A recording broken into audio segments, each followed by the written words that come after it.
जब भी हम पर्यावरण के बारे में बात करते हैं तो अक्सर चिंता वाली खबरें ही सुनने को मिलती हैं, है ना? लेकिन आज की कहानी थोड़ी अलग है। आज हम एक ऐसी कहानी की बात करेंगे जो वाकई में उम्मीद देती है। ये कहानी इस बात का सबूत है कि जब पूरी दुनिया एक साथ आ जाए तो कुछ भी नामुमकिन नहीं है। जी हाँ, ये हमारे प्लैनेट के लिए एक बहुत ही रेयर, एक बहुत ही अच्छी खबर है। एक ऐसी सक्सेस स्टोरी जिसने बड़े बड़े साइंटिस्ट को भी खुश कर दिया है और ये दिखाती है कि हमारे छोटे छोटे सामूहिक प्रयास सच में कितना बड़ा बदलाव ला सकते हैं। तो देखिए, कहानी की शुरुआत होती है एक ताज़ा अपडेट से।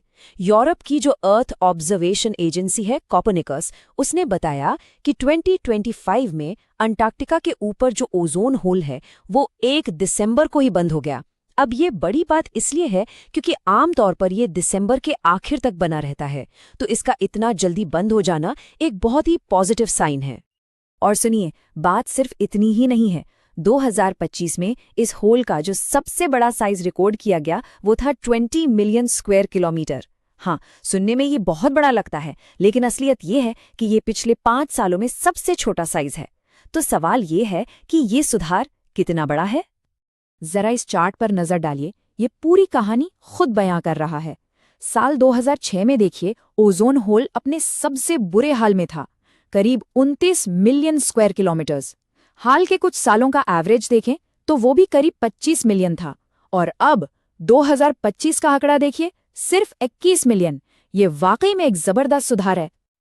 लेकिन ओजोन होल के छोटे या बड़े होने से इतना फर्क पड़ता क्यों है? ये हमारे लिए इतना जरूरी क्यों है? भाई, इसे समझने के लिए हमें पहले ओजोन लेयर को समझना होगा, जो हमारी पृथ्वी का एक तरह से इनविजिबल प्रोटेक्टिव शील्ड है। तो ये ओजोन लेयर आखिर है क्या भला?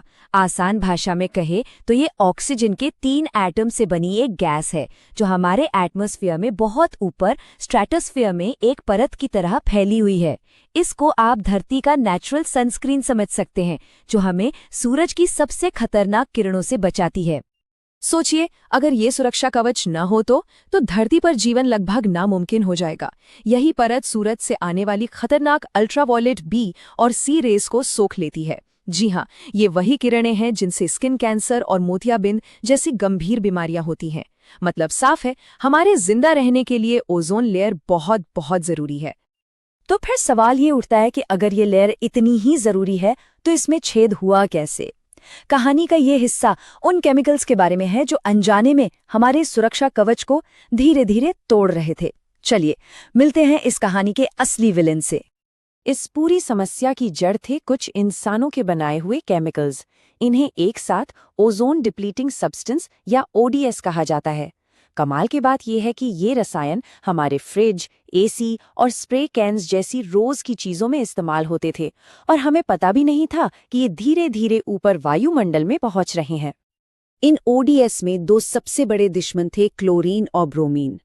क्लोरोफ्लोरोकार्बन यानी CFCs जैसे क्लोरीन वाले केमिकल्स और हेलोन जैसे ब्रोमीन वाले केमिकल्स, ये ओजोन के लिए सबसे ज्यादा खतरनाक साबित हुए। तो ये इसे तबाह कैसे करते थे? देखिए, होता यह है कि ये केमिकल्स उड़ते उड़ते स्ट्रेटोस्फेयर तक पहुंच जाते हैं। वहां खास तरह के बादलों की सतह पर ये क्लोरीन और ब्रोमीन एक्टिव हो जाते हैं, और फिर ये ओजोन के मॉलिक्यूल्स पर हमला करके उन्हें तोड़ना शुरू कर देते हैं और उन्हें नॉर्मल ऑक्सीजन में बदल देते हैं। एक एक करके ये हमारे सुरक्षा कवच को कमजोर करते चले गए। तो प्रॉब्लम बहुत बड़ी थी, इस बात में कोई शक नहीं है। लेकिन यहां से कहानी एक बहुत ही इंस्पायरिंग मोड़ लेती है। ये वो हिस्सा है जहां पूरी दुनिया ने मिलकर इस चैलेंज का सामना किया। चलिए देखते हैं कि कैसे हम सब ने मिलकर इस प्रॉब्लम को सॉल्व किया। और जानते हैं, सबसे हैरान करने वाली बात क्या थी? एक्शन लेने की रफ्तार। सोचिए, 1985 में साइंटिस्ट्स ने ओजोन होल का पता लगाया। उसी साल सारे देश वियना कन्वेंशन में साथ काम करने को राजी हो गए, और फिर सिर्फ 2 साल के अंदर 1987 में एक ऐतिहासिक समझौता हुआ जिसका नाम था मॉन्ट्रियल प्रोटोकॉल। इसके बाद तो बस दुनिया भर के देशों ने इन खतरनाक केमिकल्स को बनाना ही बंद कर दिया। इस पूरी कहानी का असली हीरो अगर कोई है तो वो है मॉन्ट्रियल प्रोटोकॉल। ये एक ऐसी इंटरनेशनल ट्रीटी थी जिसके तहत दुनिया के हर देश ने ओजोन को नुकसान पहुंचाने वाले केमिकल्स को खत्म करने की कसम खाई। ये ग्लोबल कोऑपरेशन का एक ऐसा उदाहरण है जो आज भी मिसाल माना जाता है।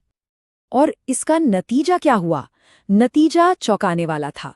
मॉन्ट्रियल प्रोटोकॉल की वजह से ओजोन को नुकसान पहुंचाने वाले पदार्थों के प्रोडक्शन में 99% की कमी आई। जी हां, आपने सही सुना, पूरे 99%।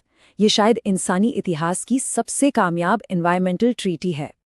तो ओजोन होल की ये कहानी सिर्फ एक अच्छी खबर नहीं है, नहीं, ये भविष्य के लिए एक बहुत बड़ा सबक भी है। चलिए देखते हैं कि हम सब इससे आखिर क्या सीख सकते हैं। देखिए, 2025 में ओजोन होल का छोटा होना और जल्दी बंद हो जाना ये कोई तुक्का नहीं है। ये उन फैसलों का सीधा नतीजा है जो दशकों पहले लिए गए थे। ये इस बात का पक्का सबूत है कि जब हम सही दिशा में काम करते हैं तो कुदरत के पास खुद को हील करने की, खुद को ठीक करने की एक अद्भुत शक्ति होती है। ये कहानी हमें कामयाबी का एक सीधा साधा फॉर्मूला देती है। पहला कदम, साइंस ने एक बड़े खतरे को पहचाना। दूसरा कदम, पूरी दुनिया ने साइंस पर भरोसा किया और एकजुट होकर एक्शन लिया।